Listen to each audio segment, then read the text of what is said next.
Mike, the podcast. Veterans helping veterans. Talking about things happening in the veteran community. Things we've experienced and overcome, such as addictions, PTSD, depression, legal trouble. And we also promote veteran-owned businesses. If you're talking about it, we're talking about it. This is Charlie Mike, the podcast.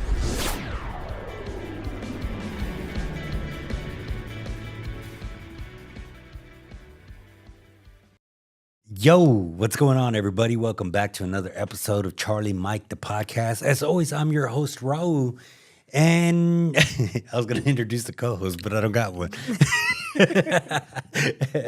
So, you guys, we appreciate you tuning in. I wanted to come on real quick. We actually did this interview previously, and I messed it up. So, we're coming to you again with two special guests, and I'm going to let them introduce themselves. My name is Amelia Templeton. I'm the executive director of Artists in Arms. It's a nonprofit working with veteran artists.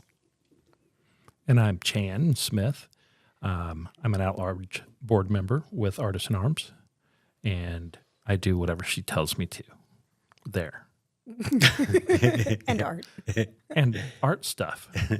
Make. So tell us a little bit about yourself, your upbringing, your military service. Tell us All right. what got you into this. Right on. Well, I've been an artist since before I could do pretty much anything else. I used to sneak into my mom's art studio and mess around with her stuff when she wasn't home to stop me. I don't remember a time when I wasn't doing something artistic.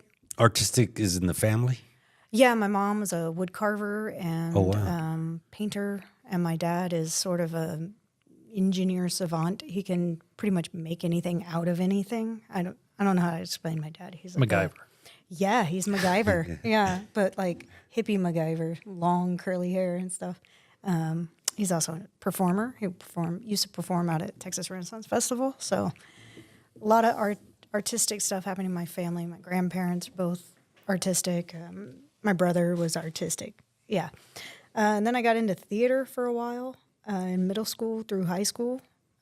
Graduated high school, didn't know what I wanted to do with my life, didn't want to waste a bunch of money going to college and getting a general degree. So I joined the Marine Corps. Marine Corps. Yeah. I was going to go into the Air Force like my grandpa, but then they were out to lunch. And I ended up seeing a friend that I went to high school with. Wait, that's for real? Yeah, for real. You know what's funny is I've heard that more than once. Dude, yeah, their recruiting office was locked. It was down at Baybrook Mall, and it was locked. But then I saw my boy Lee that I went to high school with, and I was like, hey, you look good. What are you doing with your life? And he's like, I'm a Marine, and you should talk to my recruiter. And I was like, all right, whatever. I was at Bennigan's that night with playing trivia. You remember Indian trivia at Bennigan's? Probably not. I barely remember I'm Bennigan's. aging myself right now. But yeah, so we're like playing trivia, and there's this old salty Marine there, and I'm like, I was talking to the Marine Corps recruiter today. And he's like, you'll never make it. You couldn't do it. Women don't belong in the military. Oh, he was one of the Mo ones. So I signed my paperwork the next day and left for boot camp like a month later. What? I was like, watch me, bitch. Yeah. How did your family deal with that? Oh, they were cool with supportive? it. Yeah, then my grandpa was the only one who was ever in the military, as far as I know, and he was back in the Army Air Corps before it was the Air Force. Okay, yeah. You know, he was like an MP. I think he was an officer. I think he went down to Panama. I don't really know. He never talked about it. Yeah, the older generations are like that. Yeah, I know he didn't particularly like it. You know, he came back. He uses money his commission money to go to school, became a geologist. But that's it. There's no other. We're not like a military family, Right. And we definitely didn't have any women in the military, so they were surprised because I've always been very like, don't tell me what to do, and an artist, some kind of artsy fartsy, and they were just like, really? Okay. That's awesome. So how long did you end up serving? I was in for 5 years. 5 years. I was an avionics technician on the CH-53 Echo Super Stallion. I call it the semi of the sky. It's a helicopter. It's heavy lift. We move people and stuff. Yeah. You know. Really cool bird. I really enjoyed my job. Had a good time. Deployed a little bit. Got injured. Ended that career. Yeah. So it was kind of unexpected. I had kind of thought I might do 20. Really? Yeah, I wanted to be a drill instructor because y'all can't see me, but I'm like 5'2", and at the time I was maybe 120 pounds soaking wet. You know, like this tiny little thing, angry at everybody all the time, trying to prove myself. Like I could do it myself. You know, I don't need you to open the jar. Yeah. smash the jar against my forehead, pick the glass out of the pickles. Yeah, I had a lot to prove. And, Is that how they you came know. up with Jarhead? Sure. Okay. I'll Yeah, accept it makes sense. We have decided. Yeah, it makes sense. We I just thought it was a created. haircut, but you know that sounds like a more reasonable. But yeah, so I enjoyed my job. I did a lot of art while I was in. You know, once they find out you can draw at all, they're like, I see. draw me this. You know, so I did a lot of morale stuff, you know, painting pictures for people while we were deployed and, you know, just doing art, kind of keeping myself sane, keeping things even keeled for me. It's like I could just retreat into the art and not listen to the explosions and stuff. You know, I'm just like, Yeah. well, if I die, at least I die doing something I love. That's crazy. So do you from the beginning that you had that artistic skill? Yeah. And then I got out, obviously, medically retired, and didn't know what to do with my life. Bummed around a little bit. Went to Alaska for a little bit. Turns out, y'all, it's really fucking cold in Alaska. No shit. So I came back to Texas.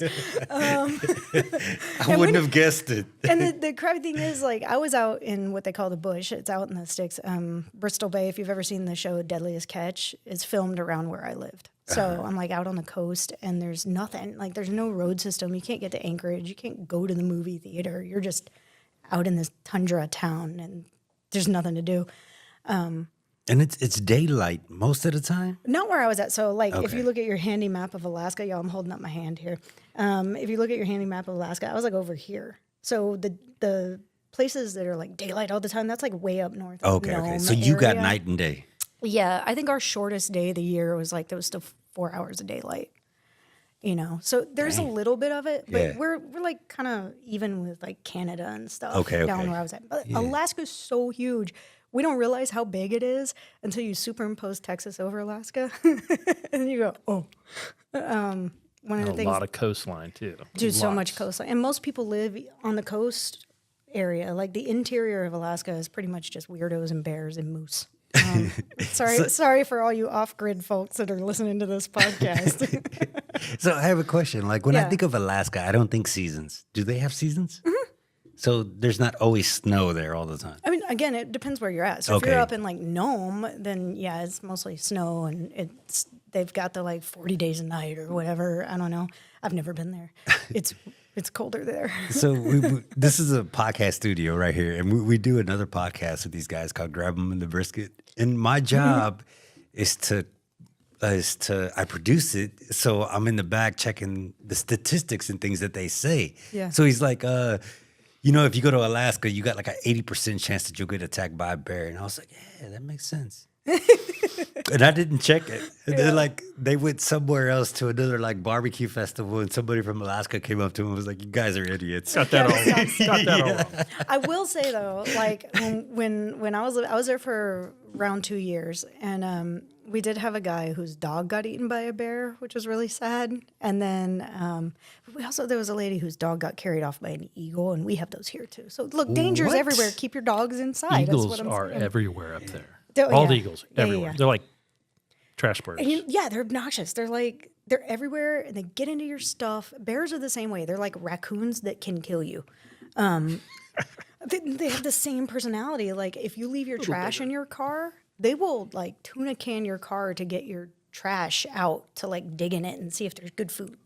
And if you like, you can't leave trash in your Arctic entry because they'll kind of break into your house sometimes. What? They're really obnoxious, and but the moose are the dangerous ones. You gotta stay away from the moose. Anyway, I don't know how we ended up talking about Alaska for like an hour, but yeah, I came back from Alaska and I went back to school for theater degree. I got a degree in theater. I do mostly scenic art and prop making.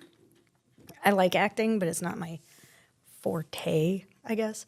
more of a backstage person. So when you say scenic art, just of Like painting walls, Okay. making stuff look like other stuff. So like, if you have a white painted table and the director comes to you and is like, I want this to look like walnut, but you don't want to strip the table down, then you have to paint on top of the paint to look like it's wood, right? And so Okay, you have to do I like get you. wood graining and stuff. Yeah. Or, you have somebody who's like, I want this $1 million statue in my play, but our budget is this pile of peanuts. So what can you do? And so you carve a replica of that statue to be in the play, stuff like that. wow, that's awesome. It's cool. Yeah. So tell us more about yourself. I know you said you're part of the organization, part of the nonprofit. Now tell us your upbringing, where you're originally from, and your military service. Awesome. I was born in West Texas, Odessa. Odessa. There's nothing out there. That's why I I said think it my like brother, that. my brother calls it God's country. But a little bit of sense, and my mom, my father passed away when I was young, and she brought us back here. It was basically east side of Houston, Bellevue, Barbers Hill, Chambers County. Yeah. And had a Cuban grandfather, and he was the artist. And my mom painted. So I think it was in the blood. That Cuban blood is where that came from. Grandfather also, his sisters were actresses and musicians and singers and stuff like that. But I didn't take it in any of it in consideration. I was just like a kid and don't appreciate that stuff when you're young. Yeah. But even that going to school, like my art education was 7th grade art. That was it. It was like, okay, and had a lot of fun, but did I continue it? No. My father was a World War II veteran. It's not that I'm that old. He was much older. And not knowing my father and that he was a World War II veteran, it was something that I wanted to do. So 2 months after my 17th birthday, and I enlisted, and was able to retire at 37. That was kind of cool. But yeah, I enlisted, and kind of that same thing Amelia's saying, it's like, you had some skills. Oh, you can draw, you can paint. I got this cool idea for a tattoo. Or first sergeant major find out you can paint, and it's like, hey, Smitty, come here. What do you need to paint this whole wall? I want a mural of Me. whatever it is.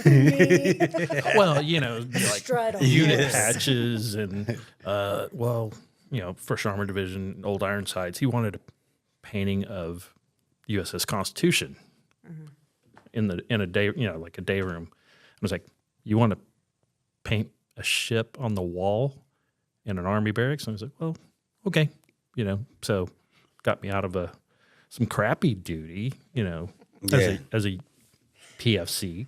Yeah. But that's the best part about being in yeah, artist. it's like, nope. Are you guys mowing the yard? I'm going to paint this wall. Yeah, exactly. Painting rocks? No. Bricks.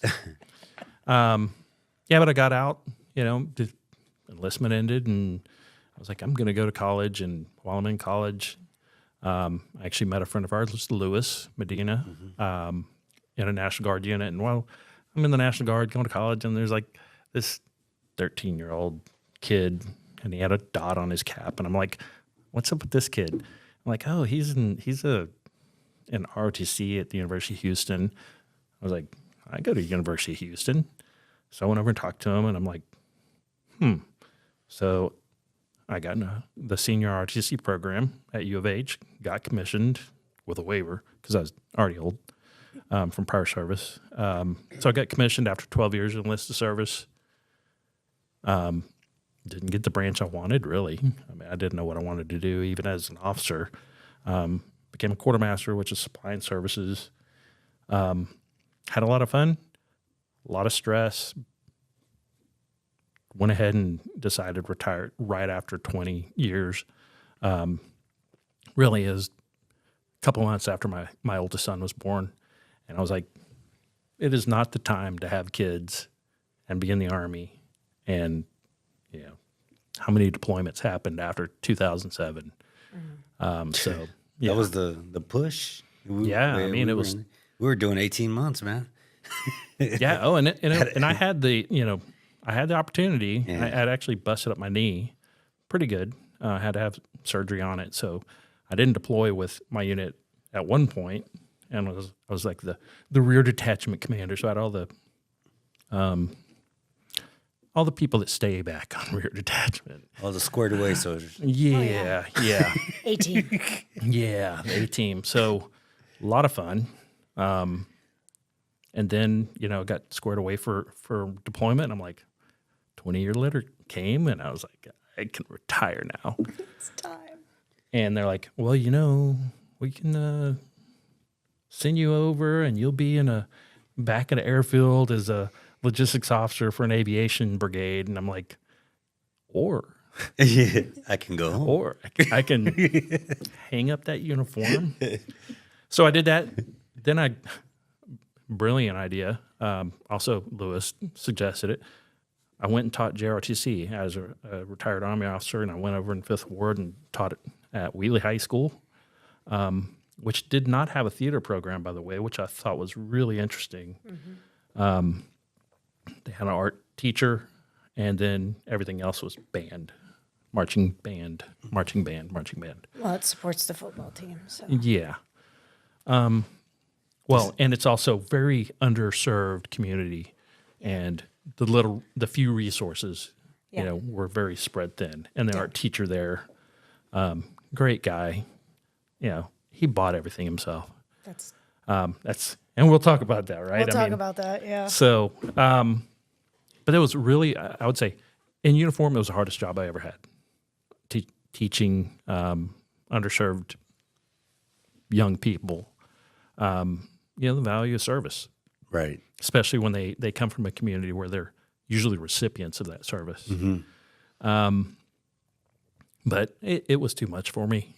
I was neglecting time with my family. So I ended up getting out of doing that. Found myself through Voc Rehab, a job working for county government, doing emergency response training for the public. And, I still had that service and, focused on young people. So I'm still doing that with high school students. Right. Great opportunity. I mean, really. Active shooter drills? No, it's community emergency response. It's a program under FEMA. Okay. And it's just teaching life-saving skills. Oh, all right. In disasters. And we face more than our share here in our region. So, very rewarding kind of thing, that knowing that I'm going to tell some young person something that, have them gain the skills that could save somebody that they love or a complete stranger. But that gave me more time with my family. Well, what did old retired guys with a second job do with their time? Not much with their family. So my wife, she's going to watch this. She told me I needed to find a hobby, and we made that happen after several years of her telling me, you need a hobby, you need a hobby, you need a hobby. And she knew I had some artistic skills just because I would do little things. So we have a studio in our house now. And about 2 years ago, since I have a space, I'll go in there and we'll spend a whole weekend in the studio together. She does her watercolor or whatever she's working on, just across the table from me.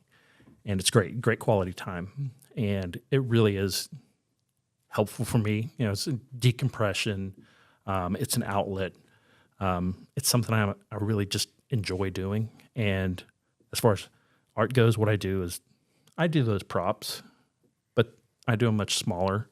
So I've done, I was a kid in middle school that would like make model tanks and blow them up with firecrackers. That's why I joined the Army, so I could, practice that stuff. I can picture you doing on that 1-to-1 scale. as an adult, though. Yeah. It's not as easy anymore. It's not as fun. You can't get away with much. Yeah, I mean, it's like, when can you get firecrackers anymore? And, is somebody watching me take this across the county line? It's like... Always watching. Yeah. So, working for county government, I want to stay on the right side. Yeah, that makes sense. So I was like, okay, I need to, I still like to make small things, that attention to detail. And you would think that it would be tedious, like stressful things. And it's just like, it's not been that way for me. I've made super small things. If you're kind of able to figure out scale, 1 to 300 scale. So a person that is 6 foot tall, maybe like a quarter of an inch tall. And then I recently, my wife found a old Fisher-Price dollhouse for sale online. And I was like, she's like, hey, you could do something with this. So I took it home and cleaned it up and painted it. And it's, looks like a Victorian mansion, kind of creepy haunted house feel. But it's all those small things that I do that I'm like, instead of stressing over how do I do this, it's like setting a small goal. I was like, what can I do with this, and what can I use? And using found things. I'm from Texas. Yeah. Using found things to make these, details. But it's been a great outlet, and it's really kind of opened up me to do other things within kind of this assemblage art, putting things together that, yes, I go by Chan, but kind of this other name that I use is Earl. I've kind of always been Earl at work, and I'm like, it's a family name. I'm a third generation Earl, but I've never been like Earl. It didn't feel like it was me, but I'm like, what I do is kind of eerie. So I was like, I like eerie Earl. So I make like this kind of small, dark things. It's not the goth. It's not horror. It's just kind of odd, dark, eerie stuff. And I've really enjoyed it. And If you wouldn't mind, send me a couple pictures. I could post it so people can see sure the video. When we release the video, they can see it. And I'll make sure that those videos are in. Well, I know that pictures. I know we're going to talk about an event we have coming up. Yes, definitely. And I'm putting I made a piece for our upcoming fundraiser, and I'll send you a picture of that. Sweet. People are gonna have to fight me for this piece. I'm already planning to bid on it. Hey, I'm cool. looking. Like, I think I was telling y'all last time. I'm looking for artwork to put in my house. So I just got it, and I need to decorate it. There's nothing there. Nothing. Awesome. Fight me. Did you say bite me? No, I said fight me. Fight It's me. an arm wrestle. No, she looks stronger than me. I'm fighty. Yeah. So I want to ask about the nonprofit. So how did it start? Where did the idea come from? Artist in Arms. Mm-hmm. Now that's a badass name. Oh, thanks. So my husband and one of my best friends kind of came up with it. I can't remember. There's a bit of debate of who came up with it first, and who was the one who was like, yeah, that's the one. But they both were instrumental in naming the organization. I just I know a good idea when I see it. So yeah, I was like, y'all are right. Yeah, thanks. I like the name. So where did it come from? Okay. Well, I worked professionally in theater here in Houston. I worked at Alley Theater for a while, worked with a few smaller theaters here and there as an independent contractor. Really enjoyed doing that. And then, COVID kind of happened, and I saw another career that I thought I would retire from kind of go up in flames around me. And I kind of messed with my head a little bit, and I just didn't really have the heart to go back into it after things started to kind of settle. And I started thinking about, throughout my career, I was always kind of looking for other veterans in the arts scene, because we just have like a different mentality, right? Like we get together, we start talking about boot camp or whatever. And there's just like a different vibe in the veteran community, and then a different vibe in kind of the arts community, right? And I always felt kind of on the outskirts of both of those. As an artist, sometimes you go into veteran spaces and people are like, "Oh, the artsy folksy types," or draw me a tattoo or whatever. How many tattoos have we all drawn for people? And then you go into art spaces and they're like, "Oh, you're a veteran. Oh, we can't relax around you. We don't know where you are mentally. We don't want to trigger you. We don't want to trigger you or whatever." Or the other way. It was like, "Oh, I don't want to be around and they're going to do something that's going to be harmful to me." Sometimes, yeah. And, obviously it's not every person, right? But there is this sort of sometimes like, you're kind of afraid to relax in either group, because either you're going to say something that's going to like out you as an artist, or you're going to like say something that's going to offend somebody that you just thought was funny, All the time. All the time. Yeah, so it can just be a challenge, as much as you love both groups, you just kind of are like, I just want to be able to take a deep breath, right? I want to go watch a Shakespeare play and laugh at the jokes with my friends who understand what it's like to be deployed, and why that line was funny, or You saw a lot of resemblance? Oh, in Shakespeare, yeah. So like, there's a character in Shakespeare who actually, there's an entire speech about how he has PTSD from battle.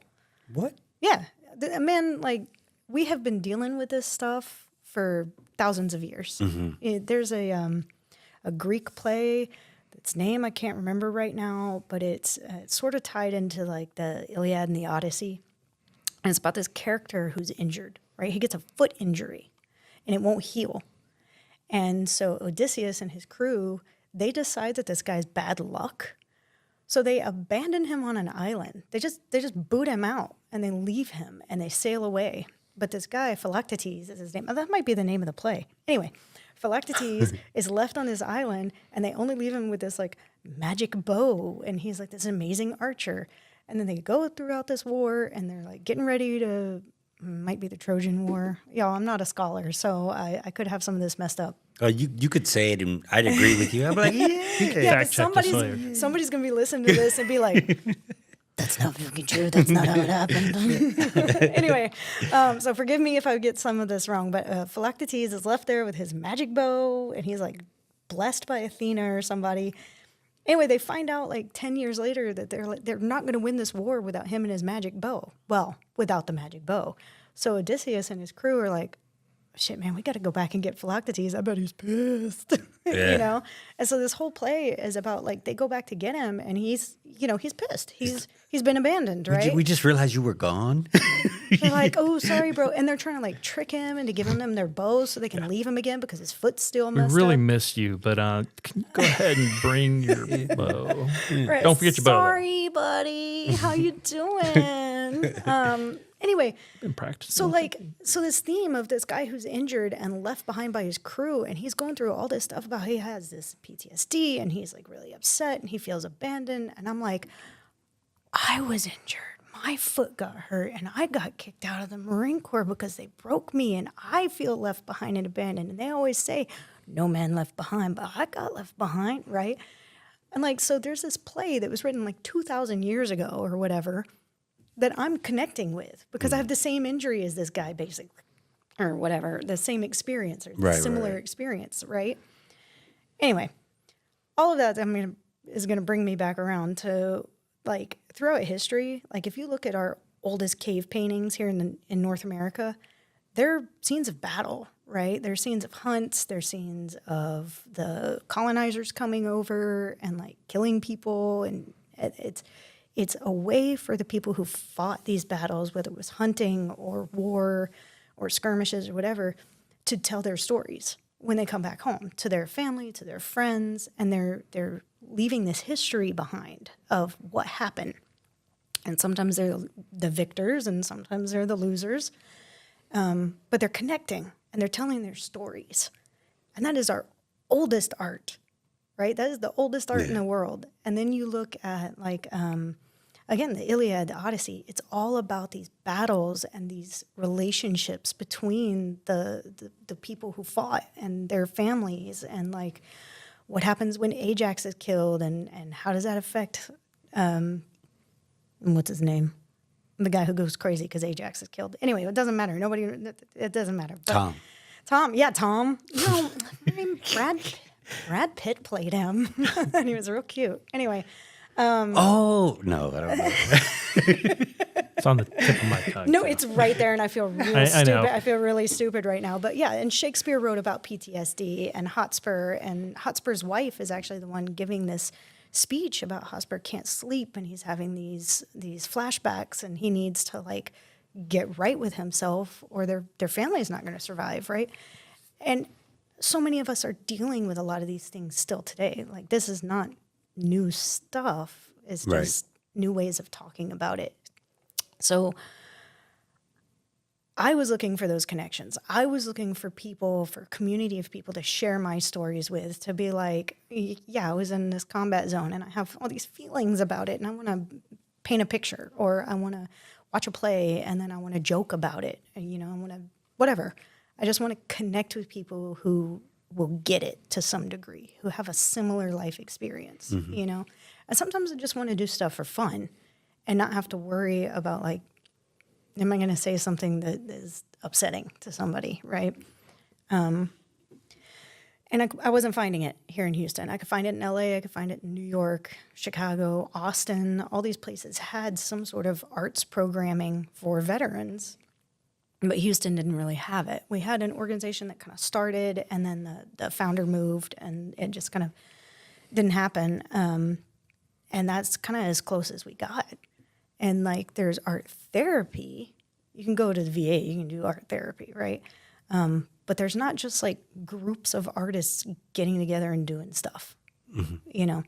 And I proceeded to complain about that for a while, for probably a good 6 months, before my husband finally looked at me and was like, if you want it so bad, build it. Yeah. But stop bitching about it. Do it or shut up. Huh? Right, yeah, you know, yeah.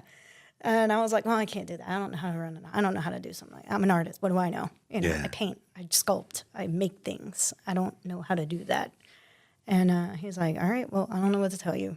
And then I talked to some other friends about it, and they were like, yeah, no, you should start that. You should start that. You should start that. And kind of unanimously, I talked to other veterans, you should start that, right? And so we finally just did it. We just started this group because I got to thinking about it. I was like, well, I'm feeling lonely. And I'm lucky. My spouse is also a Marine. We didn't meet in the military. We were actually friends in high school, weirdly enough. But so I have someone I live with who I can talk to about stuff. You know, if I wake up in the middle of the night in a cold sweat because of a dream about something that happened 20 years ago that really I feel like I should probably be over, but let's be honest, I'm not. Right. You know? There's nothing wrong with that. Or I get a random Facebook message saying, hey, so-and-so's gone. We lost him. Okay. He left us, right? And I break down. I haven't talked to this guy in 20 years, but I'm breaking down like my best friend just died, right? Right. And my husband gets that. But everybody doesn't have that privilege. Everybody doesn't have that support system kind of built in at home. And I thought, if I'm lonely for other veteran artists, even with my husband in the house, I'm feeling this like lack. There's got to be other people in the same situation. There's got to be other people that need this community of support to like just that get it. And so, yeah, we just started it. And that was in 2021, I think. And we've been sort of slowly growing ever since. We didn't want to get ahead of ourselves. You know, learning how to do all this, finding the funding. It's pretty much self-funded at this point. Right. Okay. And Self-funded meaning out of my pocket. pocket. Yeah, my pocket, my husband's pockets. Yeah. So, and some from generous friends and some small programs we've done here and there for fundraising. But we haven't gotten any grants or sponsorships no corporate sponsorships yet. Nothing like that. So we just have been taking it kind of slow so that we don't let people down. We don't want to make these big promises and get ahead of ourselves, and then it all falls apart, right? Mm-hmm. So we've been trying to build the structure so that we have a really solid foundation. And so now we are running a couple different programs. We've got our art car, Sergeant Bubbles, where some of our more mechanically minded veterans can like tinker with this car, and we've got a replica 50 caliber machine gun on top that you can get in the turret of this old Chevy Malibu. And you can ride through the streets of Houston shooting bubbles at people out of this giant machine gun. It's really stupid and fun, and we love her. We usually do the art car parade, but this year we have an event that's going to conflict with that. We've got our second service program that we're getting ready to kick off, where we're going to donate some art supplies to underfunded schools. We can talk a little more about that. That's Operation Game Changer. We do socials, just get together and BS. Yeah. We do workshops where we just do art for fun. Last time we made sock puppets. And Family friendly. Yeah, we generally try to keep most of our stuff family friendly. That's good. It may not be like for kids, but I was a single parent for a while, and I know how difficult it can be if you can't bring your kid to stuff. And also, just you want to do stuff with your kids. Yeah, you sometimes, do. You know, like, and doing art with them, especially something that's really low risk, like making a sock puppet. You can't screw up a sock puppet, y'all. I mean, really, it's hard. You could, but you'd have to try. Really hard. Like, I had some anxiety about coming and doing that one. Yeah, and I didn't show. Man, you should have. I feel so bad. It was really fun. I made a unicorn. Yeah. Anyway, so we do those programs. We do what else do we do, Chan? Oh, we go to events, and we just talk about our artists in arms and try to meet new people, and we do some auctions, silent auctions, and I don't know. Yeah, those events. There's a lot. Getting recognized out in the community, the greater Houston area. That's the thing. It's like, how does a nonprofit grow? And when you don't have funds, it goes by word of mouth. Mm-hmm. Right. The veteran community, again, Amelia said it great. I mean, we can get around each other and we can tell our war stories. But we get around each other and we're like, hey, don't you do like leather work or woodwork? So, and that's where I was like, artist. I'm afraid of that word. Because I'm like, I make stuff. And I think there's lots of veterans out there, that may have a hobby. It doesn't have to be this highbrow, museum stuff. And yeah, it is not therapy. Right. This, Artists in Arms is not a art therapy provider. But I think that those of us that make things hobby-wise, it's therapeutic. And when we get around other veterans and we can talk about those things, and like, hey, don't you, whatever it is, make something, some sort of creative outlet, writing, singing, music, any of those things, and it creates that community, that camaraderie, and we become more creative. So we support each other that way, and kind of this social. It's like, here's somebody that gets me. Here's somebody that gets me, and they do stuff, and I can say, that's really cool. That's not my skill set, your husband, Josh, he's a woodworking guy. Yeah. Welding too, right? Welding. Yeah. Welding is an art. Have y'all ever seen some of the stuff welders do? Yeah, one of my good Man. buddies does it, and he does some artistic stuff. Yeah. I mean, Yeah. and that's what I'm like. So any moniker of artist, that's when I tell people about, meet other veterans, and try to tell them, it's like, don't be shy, don't shy away from that. It's that you're being creative makes you an artist, creating something that wasn't there before, right? I think that's how you usually say it. It's like, That is. you're an artist, the person that writes a poem, a story, the literature, even if it's kind of half fiction, some of us have our stories, and with time, those stories they grow. But it is an outlet, and I will say, I did attend art therapy outside of the VA, and I was like, okay, well, this, it may be helpful. I'm sure it's helping me. It's not developing skills. It's more like, now I want you to use these colors and draw X, and then we're going to talk about it. Well, that's not what we're doing. It's like, what we tell me how that makes you feel. It's a line. Yeah.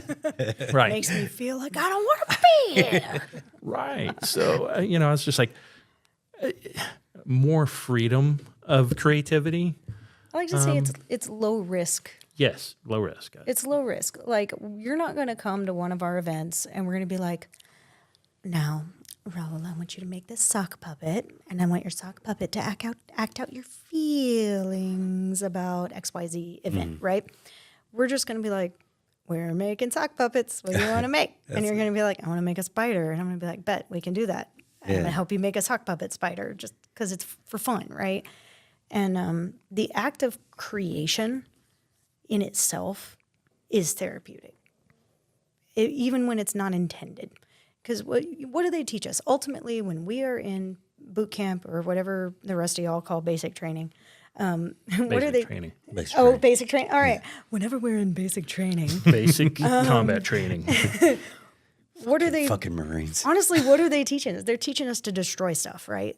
They're tearing us down. They're teaching us to tear other stuff down. They're teaching us to destroy. They're taking kids, whoever, and they're teaching us to become agents of destruction as necessary, right? When we go through TAPS, they don't teach us how to create again, right? They just kind of go, you could drive a truck for, Penske or whatever, and they tap us on the butt and send us out the door. Yeah. Good luck. Which I feel like 75% of It's veterans do 214, that. bye. Yeah. But they don't, they're not teaching us how to create again. Right. Right. And so some of us, we really lose something in that, and it's not that it's bad what they're teaching us in boot camp. It's necessary. It's what we're there to be doing, right? It's what we're getting trained for. But the act of creation, it doesn't have to be subjectively good, right? It doesn't have to be good art, I melt crayons on canvases sometimes. I make paintings out of melted crayons. You might look at that and think it looks like trash, and that's okay. It doesn't matter because I'm making something. I'm creating something. I am kind of healing something within myself through the act of creation. And I know this is getting very esoteric or whatever, but Melting crayons, destroying something in order to create. in order to create, right? And I'm creating something fun and something beautiful. Yeah, broken crayon, still color. I love it. And I think that's kind of the core of what we're doing is we're embracing that ability to make, to create, to build things again, and we're having fun with it. Another thing we do is the FOGs, which are forward operating galleries. It's been one of our really cool programs that we started. we go into spaces. We did one in U of H Clear Lake. We did one at Artist Gallery up in the Woodlands. We got another one coming up with Spring Street Studios. And we bring in artwork, usually from our veteran community. Sometimes we'll take stuff from family members or really dedicated supporters. Yeah. And we hang that art in that space for a certain amount of time. You know, it's just like a forward operating base. It's not intended to be permanent, right? It's a found space. It's a forward operating gallery, and it gives an opportunity for artists who may not have more traditional means of getting their work into a gallery, an opportunity to show their art in the community, and to have their friends and family come and see it, and to see their stuff up on a wall with a light on it, right? And is that cool. Is that available for purchase? So we don't charge. What we do is a small application fee. It's usually around $10. No, let's say I'm in the gallery and Oh, I you wanna see buy the something. art. You're visiting Yeah. the gallery? I gotcha. Yes. Sorry. It depends on the venue. So some venues, they don't want to deal with having to try to manage money and get people in touch with the artists and stuff like that. But we always try to put some way of contacting the artist, Right, whether okay. it's a website or Yeah. QR code or something, so that if somebody wants to buy that art, they can get a hold of the artist. But some galleries do, like Artist Gallery, you could sell your stuff there. I sold a piece there. Oh yeah, Yeah, I was real happy. that's awesome. So that is location specific. Okay. I do always ask because I want the artist to have that opportunity, Right, because right. I'm a big believer that artists should get paid Of course. Yeah. for their art, you know, for their skills and for their time. But yeah, it's specific to the location. So And I've participated in one of the kind of pop-up forward operating galleries. And I mean, it was kind of a very short notice. It's like, and this was for me, I was like, hey, I'm going to do this. And then I was like, oh shit, I'm going to be doing this. People are going to look at my stuff and they're going to judge my stuff. And I say judge, you know, that was my perception. And I brought, I think they allowed me, a few pieces, and I brought some variety of things, and it was really eye-opening to me. It changed my perception, that judgy, because the people that'll go, you know, I had some friends that showed up and they had never seen my stuff, and it's great to get support from them, but then to see strangers come look at your stuff and really look at it and get engaged with what you've done, what you created. And it, helps. I don't know. It just, like I said, changed my perception. It's like, okay, so people can come to a gallery and they can look at my stuff and they don't see it like, oh, that is just, my 12-year-old could have done that. You call this art? Right, right. I mean, and I was really, really, I did not know. And I know Amelia, I flooded her with questions. I was like, what do I do? What about this? How do I? And she's like, just come, we'll figure it out. And I actually sold a few pieces. Awesome. Amazing.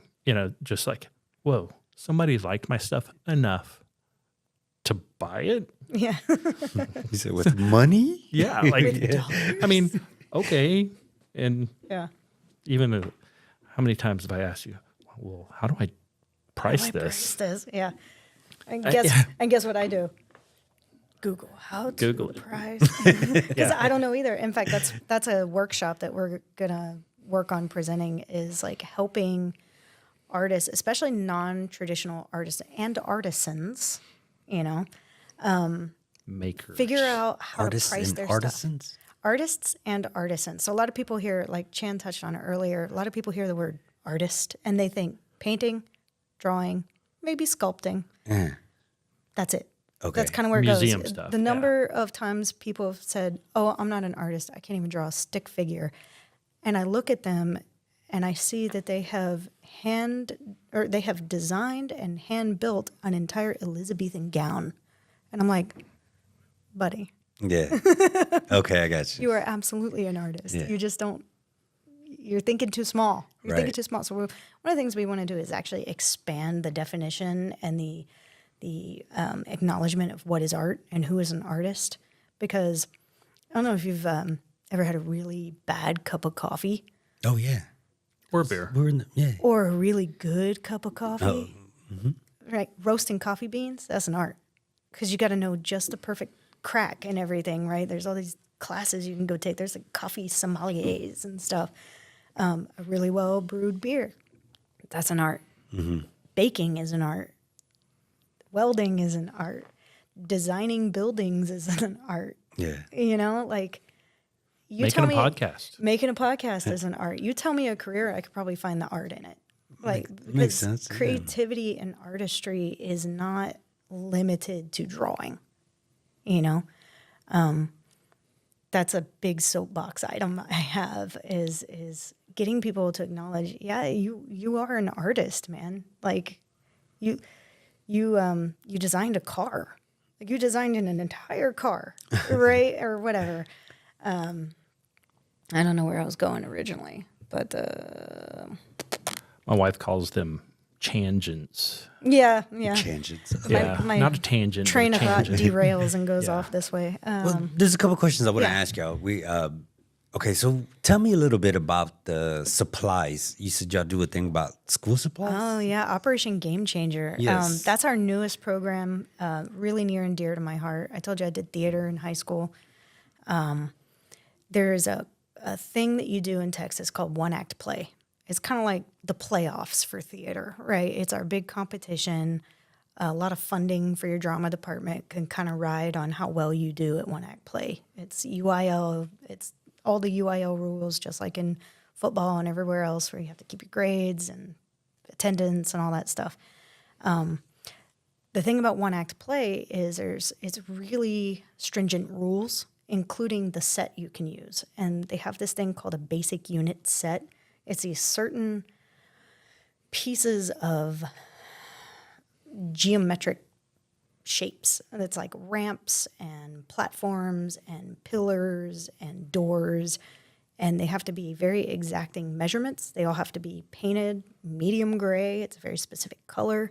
You can only have a certain number of them. And it's very specific, and you have to use that for your competition. You can't have any other set. One of those to purchase starts at around $6,000. Oh, yeah. Yeah. Many of our theater programs are entirely funded by the teacher. And I don't know if you know what teachers make right now, but a lot of them don't have $6,000 laying around, Right. that they can afford to buy this set. Sometimes they'll have a budget, but it'll be like $300 for the entire year. And out of that $300, they have to buy the scripts because you have to pay royalties to use a script. They have to buy costumes. They have to buy lighting. They have to pay for food for the kids when they stay after school. Paint, Yeah. transportation to And the that's- events. That's for the entire year. One act play is just one play in the entire season. It's in the spring, and that's it. You're probably doing 6, 7, 8 plays a year if you're a robust theater department. So there are a lot of theater departments out there that are using either busted, old, 20-year-old one-act plays, basic unit sets that are falling apart, or they just don't have them at all. Right. And then what happens when you practice on AstroTurf, and then you go to play the playoffs, and now you're on grass, right? It's a whole different field. It's going to screw with the way you play your game. Same thing happens with one act play. I use a lot of sports analogies. No, it's good. For this, Makes it understandable. Yeah. But yeah. but there's funding there in sports. Right. And so same with one act play, you're practicing on a bare stage, then you get to competition. Now you have the basic unit set available to use. You've set up your stage that's been hypothetical until this point, and now you're performing. You might get one practice, maybe if you're lucky, if there's time. And now you're performing in competition on a set you've never set foot on, that you're not used to. It puts you at a competitive disadvantage. And who gets the funding? The schools that win, right?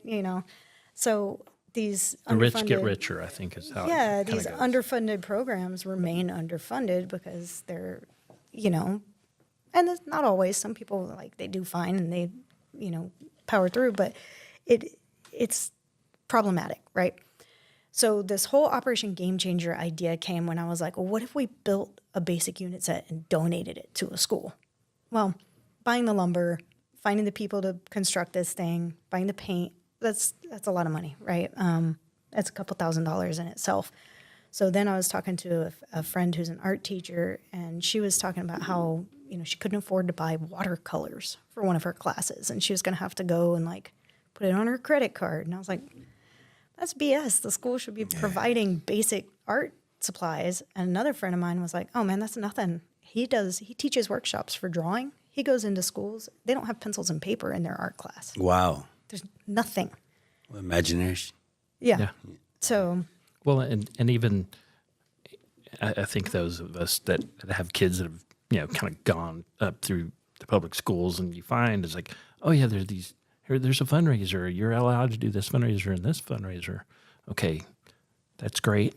And again, it's that the rich get richer. And I don't mean rich, but the schools where there's resources are also the schools where parents of kids have resources. Right. And these underserved, it's, doing a fundraiser for buying overpriced X, whatever that X is not going to fly. If I'm working 3 jobs to pay my rent, I'm not spending $100 on a fundraiser. Yeah, no, makes I just sense. don't have it.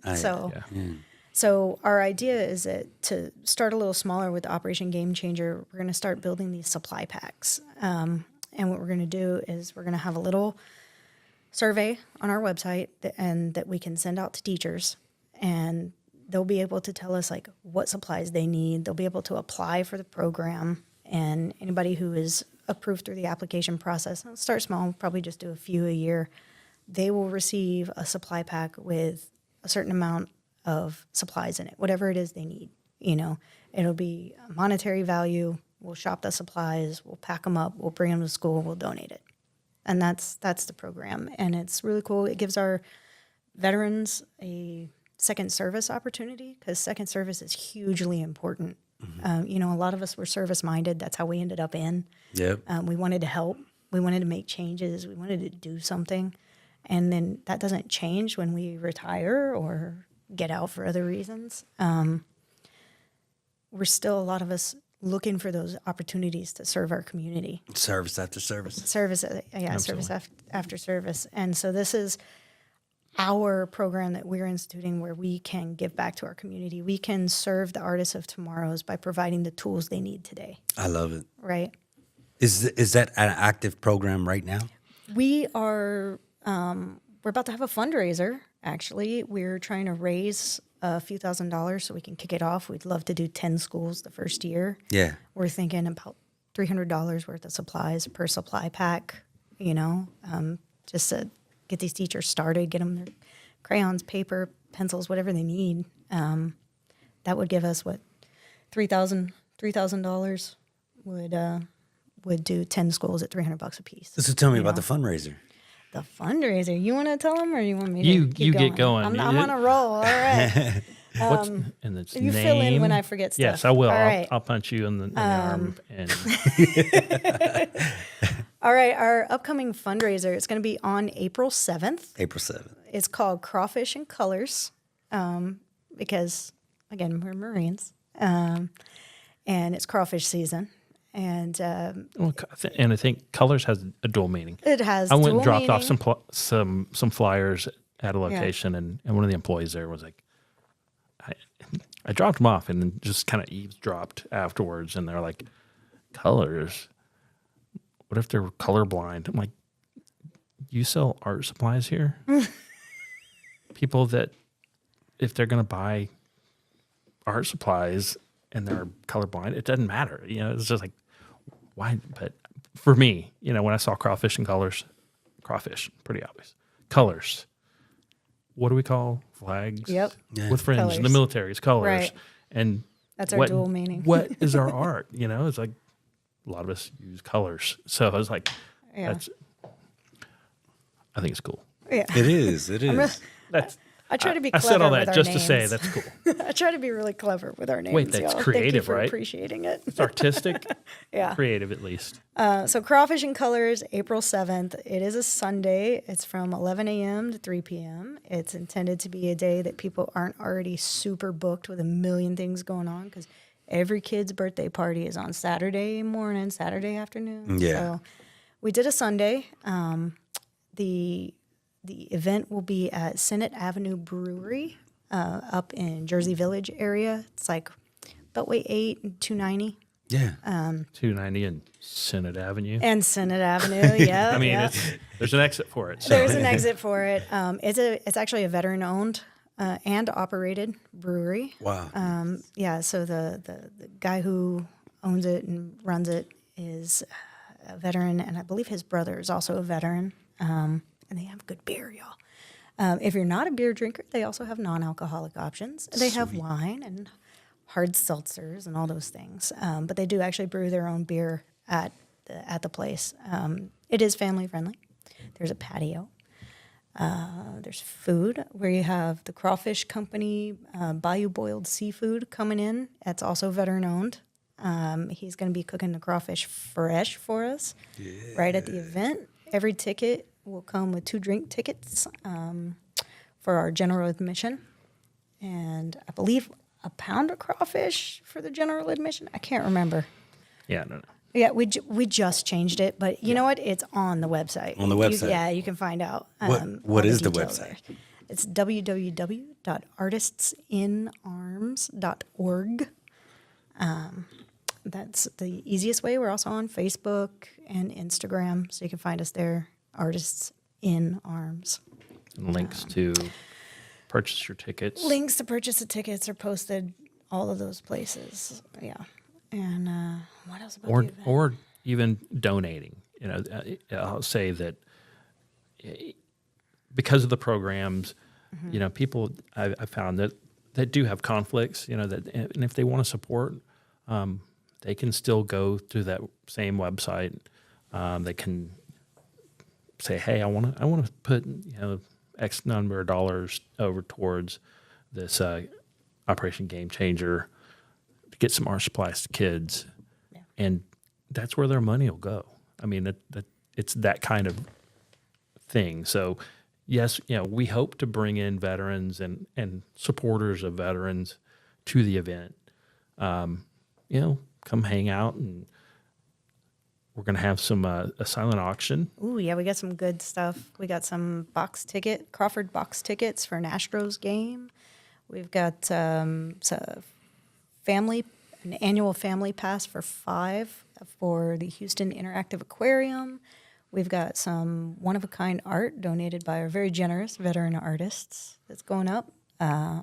There's Some books. Wasn't there some books? Yep, some really nice copies of the Iliad and the Odyssey donated by one of our board members. Just a lot of cool stuff. That sounds awesome. Yeah. I'm excited. I'll be there definitely. We're going to have our art car there, Sergeant Bubbles. Oh. I just bought some new bubble guns yesterday. Can I that shoot it? I'll let people shoot Are we it. trailering it up there? Or we need I'm going to have to trailer it up there. I'm going to have to rent a truck. Unless somebody wants to to donate time Join to trailer the Sergeant Bubbles. She needs new tires, so she's got to be trailered.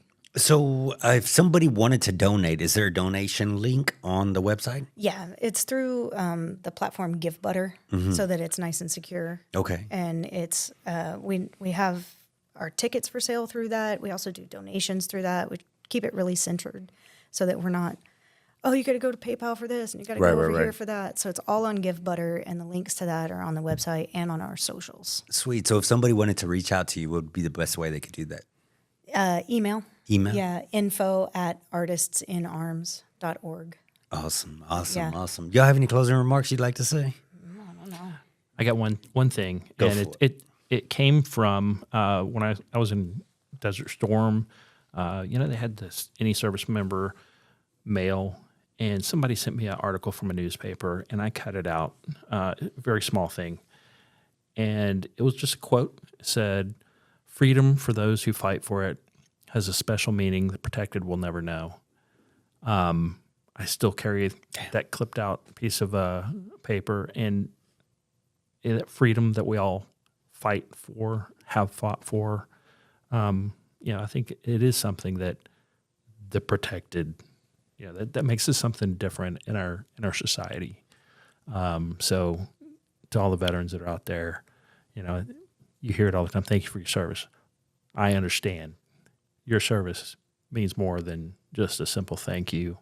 There's folks out there that don't know the things you went through. Peacetime service is still service. Maintaining freedom. So, just wanted to say that. And thank you so much for having us. I appreciate you. I appreciate you guys. And any way I can help with sharing anything that y'all got coming up in the future, please let me know. Got your checkbook? I do, actually. I'm just save it for April 7th. Just bring it. Yeah, we'd really love to see a lot of people show up on April 7th. People talk about, support the troops, support the veterans, and this is an opportunity to do exactly that, to show up and be present.